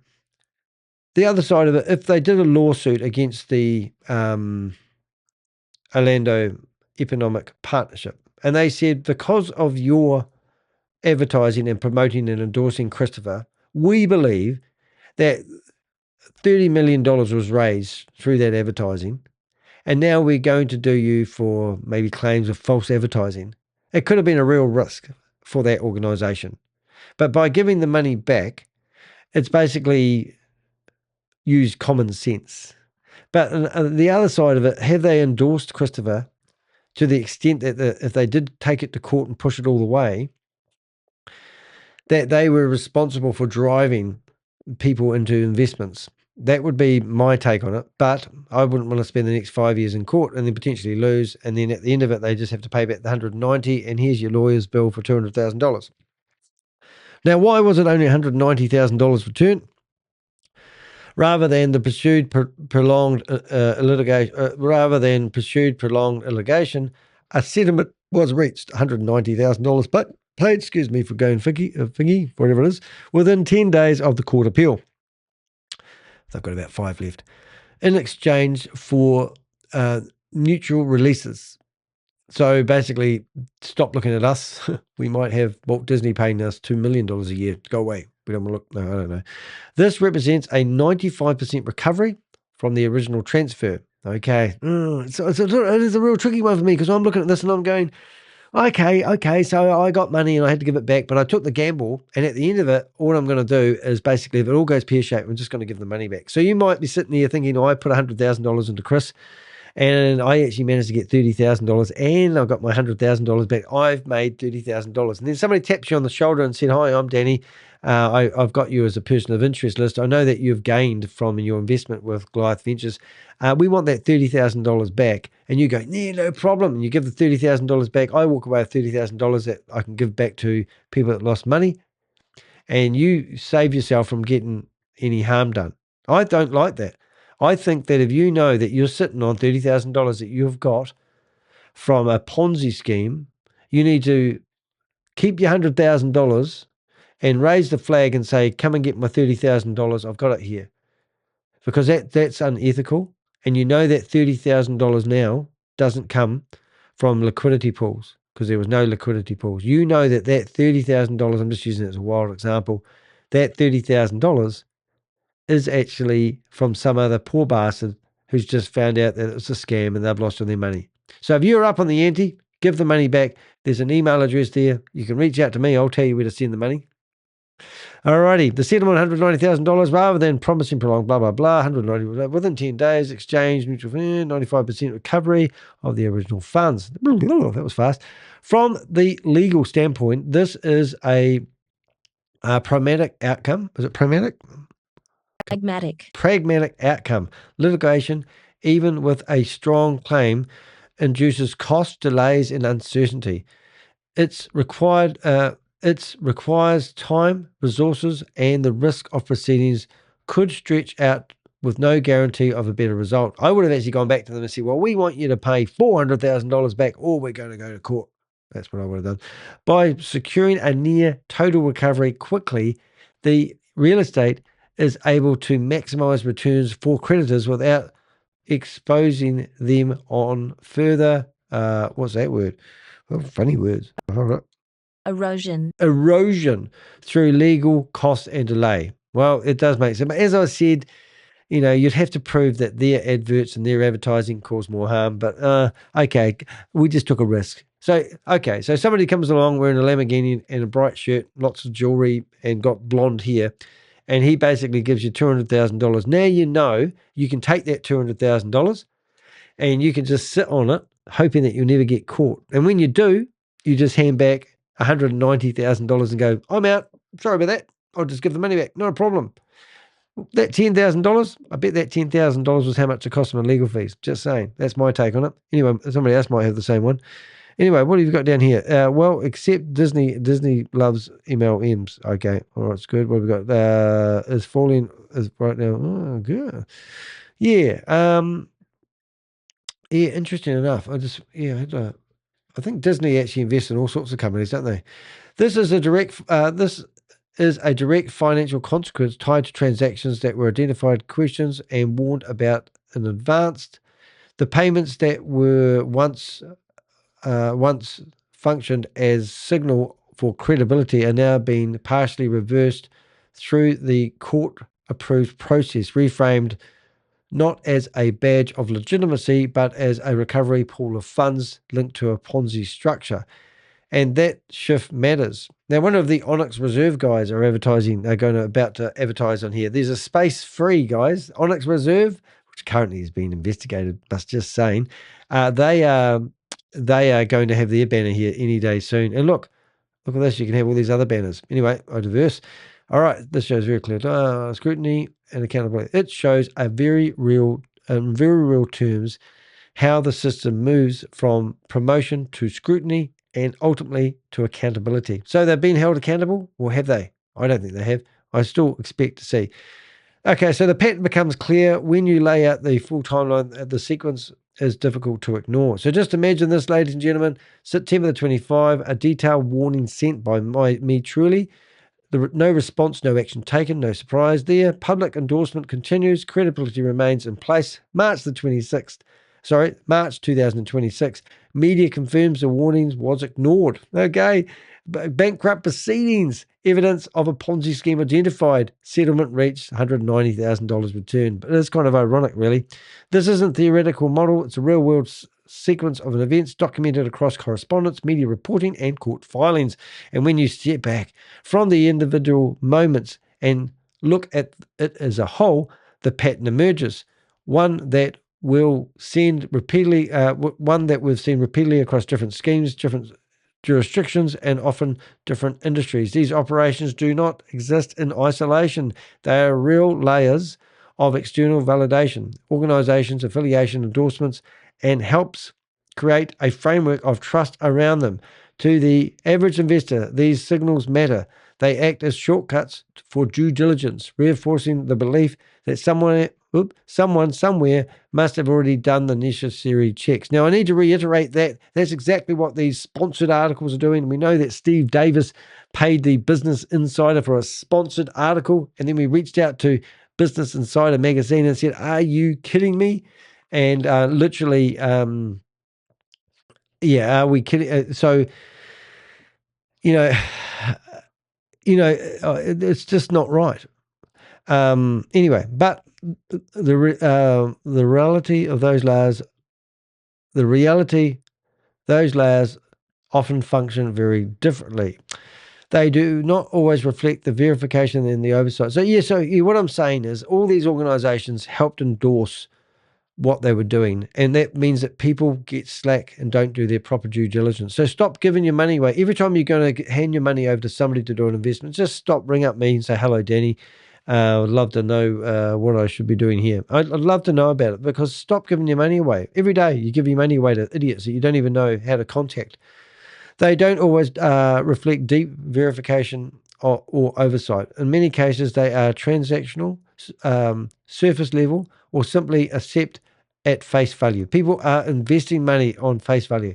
And once in place, they become part of the machinery that allows the scheme to continue operating. They use your money to keep the scam going as long as they can. That's how belief is sustained, not just through what the promoters say, but through what appears to confirmed by association. Yeah, it's a whole line of things. To me, it was a pretty cool. Everything about what Chris did was pretty amazing. I still couldn't believe that people could see Christopher drinking his life away, running parties every day of his life, and not sitting in a corporate office running his company. Who did you think was running Goliath Ventures, just out of curiosity? Final thoughts: credibility isn't neutral. What stands out here isn't just the existence of a Ponzi scheme, it's how credibility is constructed around it, how warnings are ignored, how the truth only become unaccountable once the was it word unaccountable? Unavoidable. Unavoidable once legal process stepped in and replaced the narrative with evidence. Because when you strip everything back, the branding, the messaging, the affiliation, what you are left with is a very simple sequence of events. $200,000 was paid for credibility. Say that again. They paid $200,000 to the Orlando Economic Partnership Organization simply for one reason: credibility. A clear evidence-based warning was issued and ignored. $190,000 was ultimately returned through the court's approved settlement. These aren't opinions. That's the paper trail. And this is why timelines matter, because the time something becomes obvious to everybody, when the arrests are made, when the filings are published, and when the media catches up, it's usually already too late for many people involved. And that hurts me. The money has moved. The trust has been established. The damage has already been done. That's why they call people like me whistleblowers. How many people? Put your hand up. Put a 7 in the chat room if you wish you listened to me back in September 2025. Imagine if you all listened to me and you all took out your money. It would have fallen over. But I mean, hey, the legal system can't step in and recover what's left. Sorry, the legal system can step in and recover what's left. The media can step in and expand what's happening. Sorry, expand? Let's explain. Come on, let's have a go. The media can step in and explain what happened. Yeah. And to be honest, that article that they wrote was my favorite article because that was pretty cool. I mean, that lady there, she's a mum, I know, and she is busy, but she made time to write that article. She made time to investigate that article. She did write replies and then she published the articles. Well done, you. And that's what true journalism is about. But no one's actually a true journalist anymore. I'll take my words back on that one because they always wait for a court document to be in their hot little hands. There's no one doing investigative journalist. Investigative journalist is when you're on the beat and you're actually going after these people and you're challenging them in real time. I went to an event on Sunday and I sat in the audience of this big scam called SFC Vibe, and I asked questions in the audience. They finished up manhandling me out of the event. It's all on my YouTube shorts. Have a look at it. But no one does that type of an investigation. I even said to my friend that actually managed to get the Commerce Commission involved, Chris Lynch, I said to them, he said, that's I haven't got the balls to do that anymore because it takes a toll. But that's the type of investigation that I like doing. So if you've got any scams out there or any people that you think may be doing something dubious, reach out to me anonymously and we'll have a look at it. And just like I did with Goliath, but how many of you people wish you listened to just Mr. DeHeck now, eh? The media can step in and explain what happened, but they're not really a prevention. But neither can go back to the moment where a warning was first delivered and could have been acted on. So you can't. That's the part that doesn't get undone. We can't undo what's happened, unfortunately. And that's why I document these cases the way I do. It's nice to go back to my own warnings and go, I told them not to do that. Not just to explain how they collapse, but to show how early the warning signs actually do appear. Let's listen to what I said there. How many warning signs is there?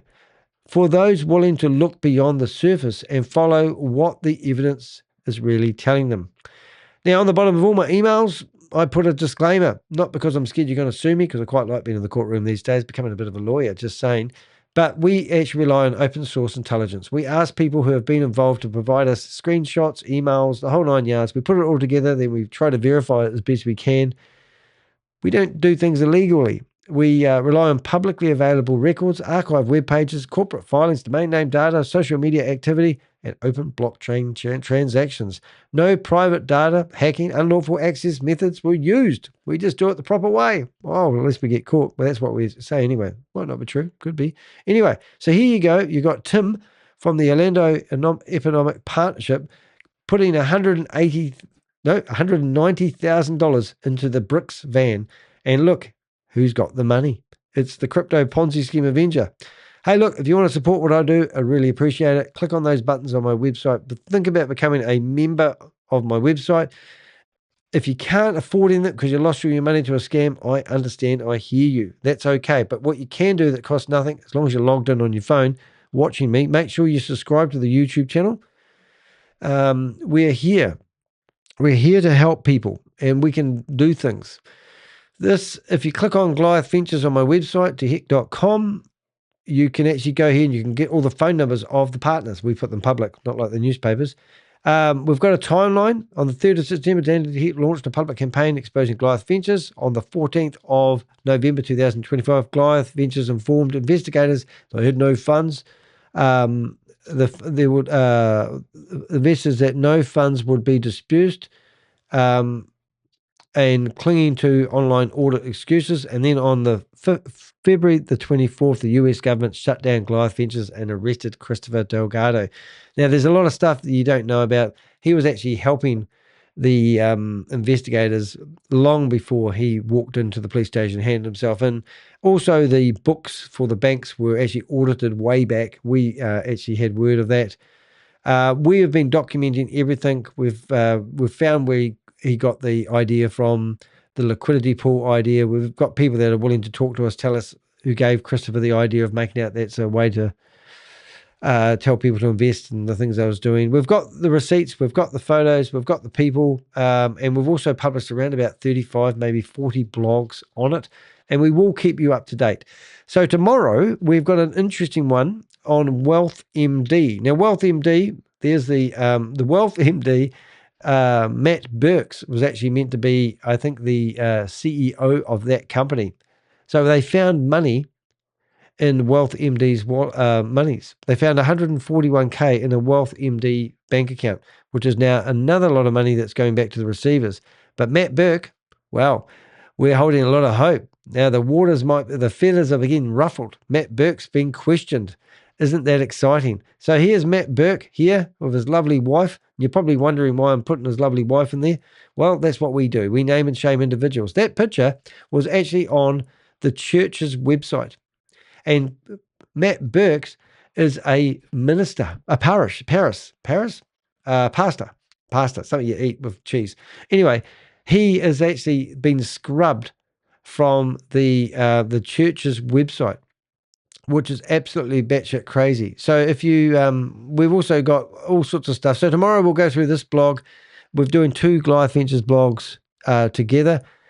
But the interesting thing about Matt Burke is they are sticking their nose in everywhere. So a lot more excitement coming up, guys. But the Redemption Church, well, that was another organization that I emailed. And I said, what are you going to do about it? What did they do? They scrubbed them from the website. And then we found all their social media stuff. They scrubbed them from Facebook. They scrubbed them from Instagram. And if you search for Matt Burke now, what do you get? Well, let's have a look. Matt Burks. I think it's Burks. Matt Burks. Oh, I think I spelled that wrong. There we go. Oh, look at that. And look, when you search for that guy, Matt Burks, up comes number 1. And you get my article, and you get all the articles I've published about him. Now, this guy deserves to be sentenced to 50 million years in prison. He needs to have everything stripped away from him, even his fancy undies. And because we are not going to let this guy get away with it. But my point of showing you that when you search for Matt Burke these days, do you find the Redemption Church? No.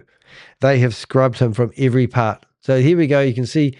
Now, I'll teach you something else that's really interesting. When you search for something like that and you get these suggestions aren't made up by AI. They're actually made up by what people are actually searching for. So Redemption Church, Lakeland, Florida, Matt Burke. So the number 1 search is his association to a church. Here's a man of the cloth defrauding people. Even today, he's still a free man. He's got a big flash house. He's just spent $1 million renovating his house. What happens when you search for Matt Burke, Florida? Do we find him? No. Look, there he is. That looks like him. Actually, I'm going to open that one. I haven't seen that one before. So where is Matt Burks? Is he any association with the church? No, because they're trying to hide. But that one there does look like Matt Burke a little bit. Poo Patrol. What the heck's that? No, it's not the same one. I'm going to incriminate somebody else. But let's see if we can find that photo, because that does look crack up. Let's have a look. Going to go back to there. Let's go. That can't be Matt Burks. That does look like him, sort of. No, it's not him. That's not Matt Burks, is it? That's kind of funny, though. It is kind of funny. Oh, it's a doggy website. No, but anyway, it's not Matt Burks. All right. That's cool. All right. So I think I'm done. Now, what have we got here? I didn't have that scrolly. Can't wait for that one. Spill. I'm just reading the chat room. I'll actually put the chat room online. Let's see if we can put the chat room here. Let's see if we can put the chat room on live. There it is. There she goes, like the chat room up there. So we did have a lot of stuff here. We've got 1 thumb down. Thank you very much for the thumbs down. I think we got the thumbs down by a concerned listener who has written probably about 500 emails on my YouTube channel complaining that that I should be preaching a message of Goliath Ventures actually having $1 billion worth of crypto locked up, because he's seen 6 crypto wallets and 2 of those wallets had $500,000 in it, which is a bit of a laugh, really. But, if you want to have a bit of a laugh, I will actually just go back onto this other window here, because it's kind of funny. But if you go to my YouTube channel and you click on videos and you come down here, you'll actually see a video of Mark. Going through a bit more. Here it is here. So first of all, you've got Goliath Ventures, and this is the recordings, and that's Jonathan Mason. And then over here, we've republished the warnings. I've actually got, in the recordings, he talks about how I was bankrolled by, is it Mark, I get his name wrong, Mark Najibs, and that they've got a photo of me at the airport being picked up by him. But when you go into this, into here, start helping other people get their funds out. Do shit though. But I know there's a victim list. I don't know what that does. I talked to my attorney tonight. He's like, wait a little bit. Let me see what's going on. Because I know there's a specific link for that. I saw it on the web. Is that going to do anything? Because there used to be a fucking number on a claim, but it's best to have an attorney fucking do it. So I want my attorney to see what's going on. So let me get some clarity on that, what our best direction is. Remember, and bro, I got over $7 million in there with the family. My brother's money, Moody's money, my dad's money. So understand, if I fucking knew anything, I would pull that shit out. Okay, $7 million. Now we've got Nick Petrillo, who claims he had $40 million in Goliath. Where that $40 million? Remember I said follow the money? Let me tell you. Nick Petrillo put a court case in saying that he was unpaid $40 million from rewards. So if Jonathan Mason actually had any money, it'd probably come from rewards money from pushing people over the cliff. Who knows? Anyway, if you want to listen to that video, it is actually a jaw dropper. So just go to my YouTube channel and search for 1 billion claim and you'll find that video. It absolutely gets more and more ridiculous as you listen to it. It's 17 minutes of absolutely batshit crazy theories on what actually happened. And it's just absolutely, I mean, I wouldn't put you through the misery of watching it again. You've got to go watch it yourself. But I will put that link in the chat room because I really want you guys to bookmark this one and listen to the theory. And this guy was in our chat room today twice and he's been banned because he's still telling everybody there's $1 billion worth locked up of crypto. And because Christopher has got the feds all over it, that he can't do anything. He can't pay anybody, even though they've taken down the website, the database, the whole, it's just absolutely crazy. Also, the other thing we did do is we did a poll before we got started and we had 20 votes, which is pretty cool. Thank you very much. We're going to finish the poll and we're going to end the poll. And while we're doing the poll, I'm going to do something else. The poll, the please. I'm going to tell you the results on the screen. I'm live at the moment. Hopefully, also the other thing we did do is we did a poll. We're going to go into edit the video. And in the video, we are going to talk about, let's see if I've got room. So we've got the warning. We'll put the poll at the start there. And we're going to go, if you do a wee hashtag and write the word poll, it will be bold. Oh, poll. And hopefully we've got enough room. Oh, we have. How exciting is that? So the question is, ignored warning or just missed email? What really happened here? That's the question. So we had 35 people said they ignored it completely, 35 people. Top investor blinded them. Yep, so they saw the money. Didn't want to know, 25% of people. Spam folder excuse. I think that was a pretty good effort. So thank you very much for that. So we'll put that in the front there. Now I'm going to give you a little bit of a lecture as well. Sometimes we put time stamps in our videos. Want to know. There's a little wee more button that you don't often see at the bottom. It's real tiny. I wish I made it bigger. And then when you open that there, you can actually go in and read all about the notes of what I'm talking about today.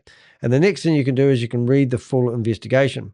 So when you click on read the full investigation, it brings you to the blog. And that's how you can find the blog. And that's how you can also go to the bottom here and at the very bottom, and you can log in and you can actually post a comment on my blogs. And then if you do that, it's all over here on the right hand side over here behind my head, your comments will appear throughout my website.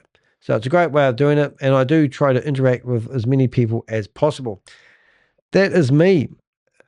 And I am done. I've done a pretty good job today. I'm going to see you guys tomorrow and I'll catch you in the next video. Thanks for watching.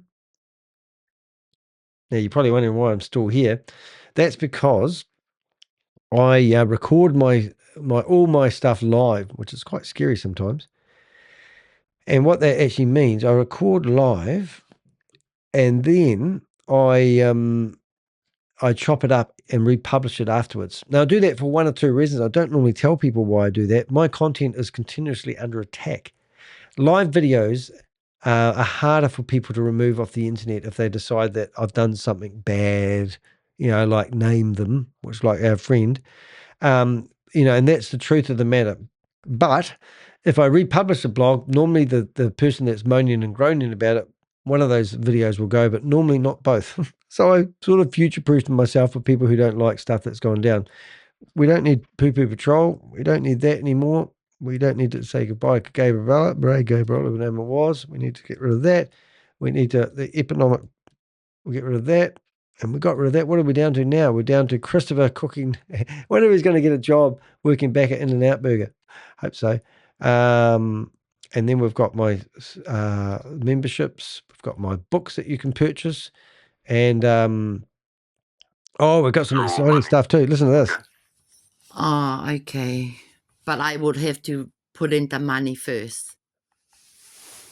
Oh, of course. So it's at 400, 400 I'm only going to do level 1. Stage one. Stage one. So I'm going to do stage 1. Level 1 S1 will cost you $185 US. So this is one of my Avengers here in New Zealand who's been giving information about this individual here, which is quite exciting. Anyway, so I'll leave that for now. And then we are going to just go through these meetings that I had open all the way through. So I had these meetings all the way open, and there might be a meeting that's still happening. Oh my goodness, how about that one? Ms. Honda Henderson is live. Let's just have a look to see if she's still going, and we'll go for Sam Lee. Oh no, I can't do Sam Lee. Sam Smither. All right, let's see if she's still going. No. Oh, that would have been funny. I'll just have a quick look and see if there's anyone else that might be doing a meeting right now. And then we can cause some havoc. We just had fun just before I went live before, and we caused some major havoc to a lady who's there. The meeting has been ended by host. Always good to refresh these ones because some of them are on the hour. Waiting. No. Looks like it's going to be pretty grim. No. We do other Zoom meetings, but these are all my active ones, which are new at the time. So we probably will call it quits there, guys. Hey, that's awesome. Thank you very much, everyone in the chat room. I'm just having a look. Megan Lynch, report to who if we consider ourselves victims? Yeah, so victims of bankrupt hearings. So victims of what, really? What have we got here? We've got, okay, report to who if considered myself a victim. He had the right to be here. It was part of the bankrupting here. I'm not quite following what you're trying to say there, but that's okay. I think anybody, I don't know. I mean, look, if I was a judge and somebody managed to get in there and listen to a meeting with 200 victims that we are helping, I don't think I'm going to get locked up because I decided to eavesdrop into a room where 200 victims are trying to find out what to do with their investments. We like to think that we work for victims. We like to think that we help victims. We like to think we help them come to terms with what's actually happening and maybe have some closure. That's the honest truth of it. We are going to be providing a summary of what actually happened in that meeting because we believe it will help people who are struggling with what to do with their monies, which is a hard case. Some asked a question about the crypto wallets. Are the crypto wallets with funds, e.g. claims? Oh, that's a very good question there, Susie. So this is absolutely batshit crazy. So some people asked whether the crypto wallets, remember Goliath Ventures. Now just put this into perspective here. Goliath Ventures was claiming that they were making millions of dollars from doing liquidity pool trading. However, the evidence shows that they actually had very little to do with crypto. In fact, it definitely wasn't a crypto company. They weren't doing water-cooled crypto mining.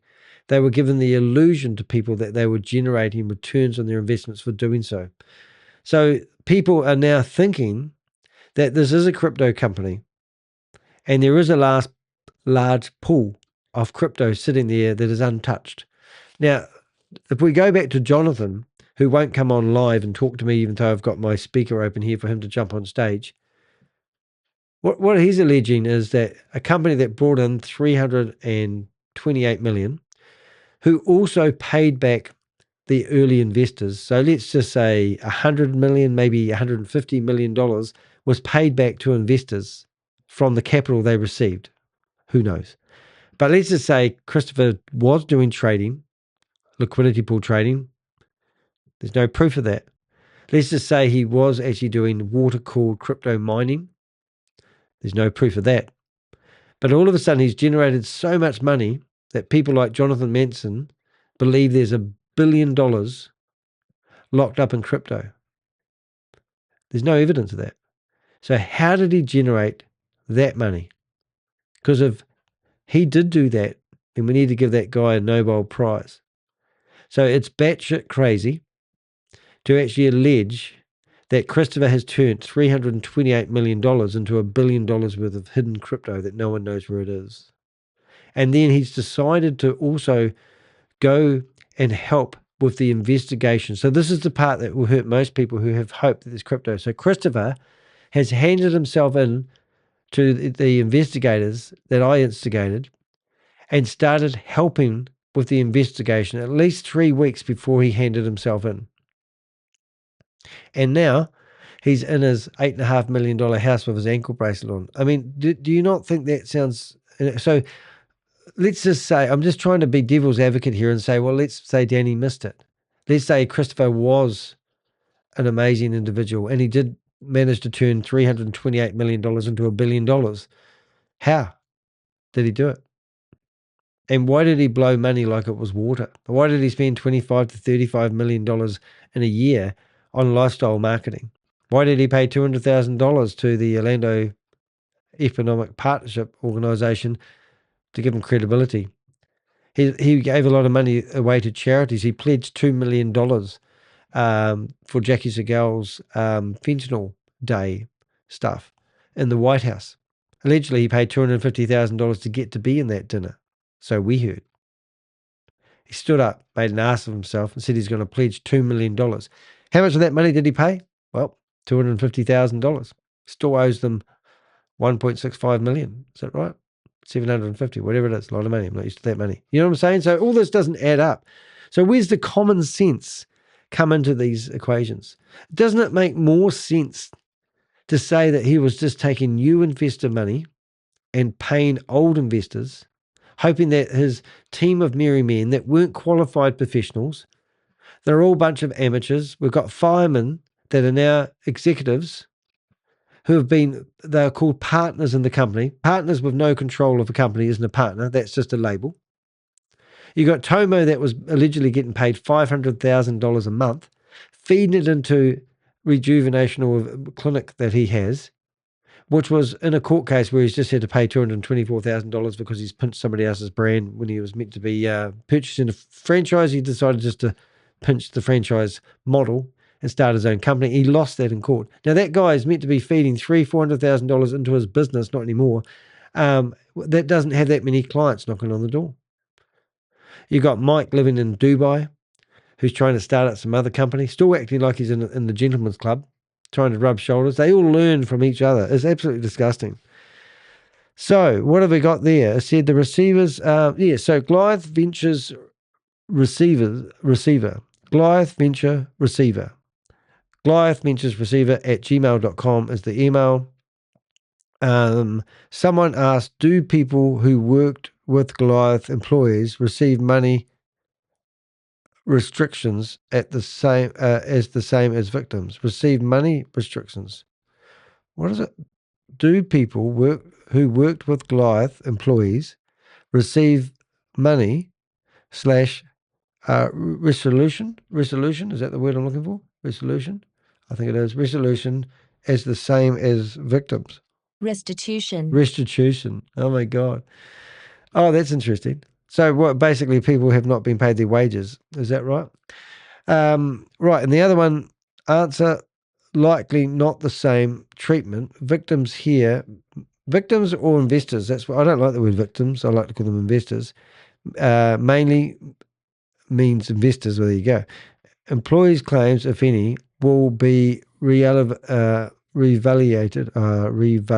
evaluated separately under application law determined for now. Wow. Oh dear. I'm sorry you guys lost your dough to Christopher. But I mean, I do work hard at trying to help people, and I'm not the only one here. I'm just the guy at the front of the bus. Sometimes I'm getting content given to me just before I go live. We are thinking of setting up a proper organization called the Avengers, and it will be called something like the Avenger Alliance Network, where we actually go and investigate people's scams. Well, we call them scams, but we're going to investigate things where people think they're legitimate, find the red flags, and then give you a report of why we believe that this is not a good opportunity. Because it's just another day in the office for us. And if you are hell-bent at giving your money away on something that sounds too good to be true, then I can't help you. But if you're just about to hand that money over and you think it sounds legitimate, then don't do it. There was a guy I spoke to the other day, and he learns karate. And I've said this before. And his karate instructor said, if you don't know what to do, don't move. He goes, don't move. If you don't understand crypto, if you don't have full transparency of what you're doing, don't invest. It's not rocket science, it's the hex science. Hope you've enjoyed that. I think we've got that. We've got one more here. What have we got there? Susie's given me a few other things. So we are going to give a blog with a summary and maybe some of the questions that were actually asked in the meeting. Forfeited assets, vehicles, jewelry, real estate, crypto will likely flow into the bankruptcy estate for distribution. The government is Wow. handling seizure and liquidation to save costs. Wow, isn't that great? So the government's picking up the dime to help the people. That's really, really nice. Vehicles, jewelry, real estate, and crypto. So other people's whose crypto wallets are associated. Now, how are you going to get that money? That's so funny because all these guys, like all these, I don't know if you guys have noticed, but we do have what do we got? We got, I think I can go middle of note. I'll just drag that off for a second. Right, let's go back. Persons of interest. Yeah, so this is it here.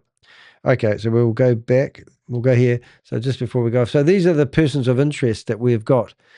And I can tell you a story about each and every one of them. Obviously, Christopher's on the top left and Nick Petrillo. Nick Petrillo recruited 900 people into Goliath. Punit Shaw, 500 people. Mike, I can never get his name right, but his name, Mike Krominski. We've seen receipts of $35 million in his portfolio. Steve Davis, Alex Petrillo, James Delgado, Chris's brother, Hunter Smallback, all these people. We've got Nadia Bringas, who's a bookkeeper. We've even had Eric Clayman, who's an investor and wrote the contracts. Casey Holloway, Martin Bremier, Vincent Gratta, back to real estate. All these people that you're looking at here aren't corporate professionals. They are like tradies. Jay Newton, Piers Curry, Michael Hernandez, all these people. It's just absolutely shocking. These are co-conspirators. These people here, there will be a trace going to their crypto wallets. They will be sitting here thinking, I've spent and hid that money. I bought it on a car. I heard this thing about crypto at the moment, in Dubai at the moment, to be honest. Dubai has all the super yachts have disappeared because of the war. The insurance companies aren't willing to keep these boats insured. So the people that can't take their boats out of the arena are left there, and they're all going mouldy. So that's what I heard, which is quite cool. And the sports car industry in Dubai was booming, but now they were financing sports cars over 7 years. And now they're getting, they've got millions of these cars all stockpiled because the people can't afford to make the payments and all this sort of carry on. So it's going to be quite interesting. Translator. One wanted to translate. There were 3 Kachinksis there, Vic.